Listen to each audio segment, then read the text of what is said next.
What's up everybody? I'm Caleb and this is Stroud & Son Cycles.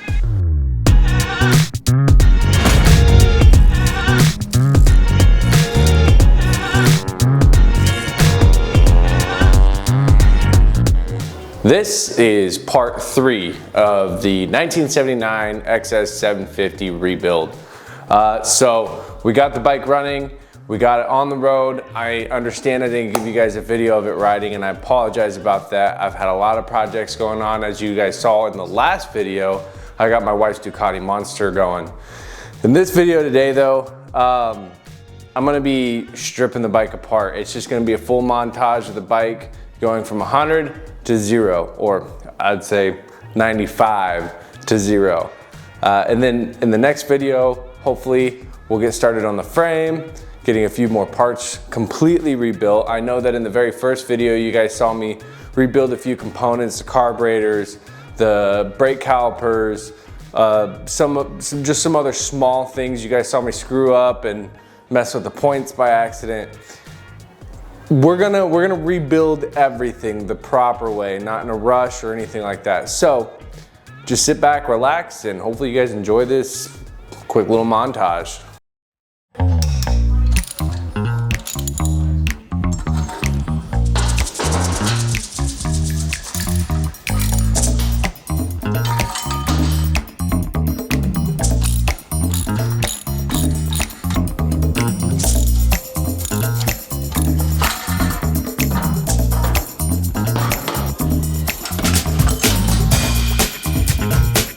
So a little fun fact about these exhaust pipes and the headers and everything like that. My dad actually purchased this bike and purchased a second duplicate Yamaha XS750. And I'm currently working on the other one. He used it for spare parts and everything like that. And the main reason why he bought that other bike, I think he bought it for like 200 bucks back in Knoxville, was specifically to have the original headers and mufflers on it, which, you know, I guess you could have gone on eBay to do it, but it was just nicer to have a whole bike there to salvage some parts off of. I pulled like the upper controls off of that bike and a few other things that I've actually already used on this one to get it running. So it was a good purchase. But these exhaust pipes, I'm gonna work with my dad to figure out. He's had some bad experiences with chroming and things of that nature, so we're gonna get together and figure out a place here in Phoenix that hopefully does a decent job on chroming stuff and hopefully can do it to exhaust mufflers. So I'm probably gonna have to tear these exhaust pipes completely apart. I don't know how to do that. I don't know if you can do that, but I'm gonna have to figure something out. But these came off of the bike that I'm working on, which I'm cutting up, and I've already turned the frame into a cafe. I've cut a bunch of it off. I'm turning it into a cafe racer. The engine's sitting right here on the ground next to me. I just haven't worked on it in probably 2 years. So, but that's where these exhaust pipes came from and the headers and everything like that, which was a good deal. So, yeah.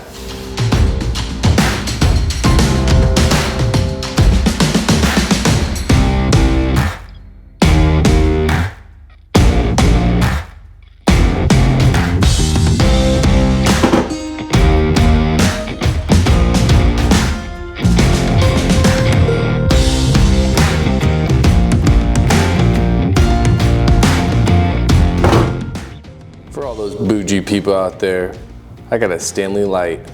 Pfft, get your cup.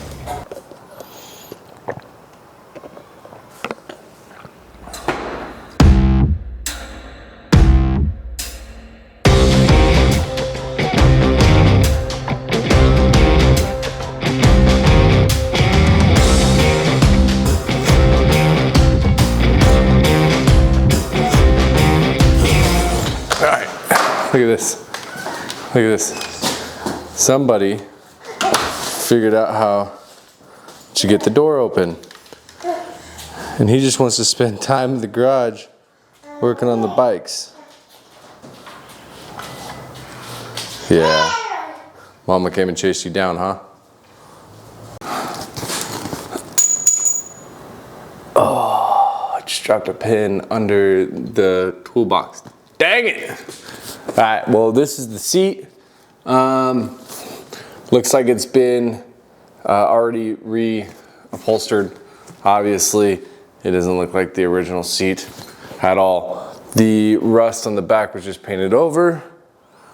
But, I mean, the frame or the actual pan of the seat looks to be in good shape. So, put that in the pile.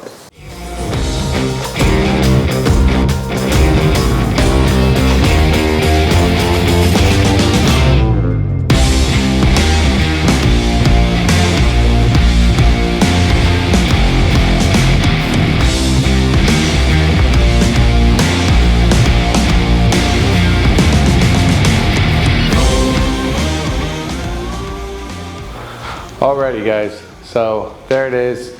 I know that this was a much shorter video.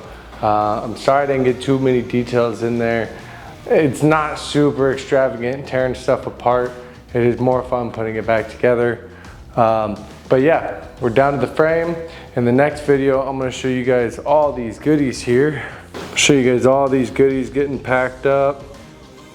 Most of them are labeled. Well, actually, just about everything that is extremely important is labeled, but everything else is fairly simple to figure out. But yeah, so a little unconventional way to pull an engine out of these bikes. If you've ever dealt with a triple before, or anything this old with more than 2 cylinders, you know that these engines are extremely heavy.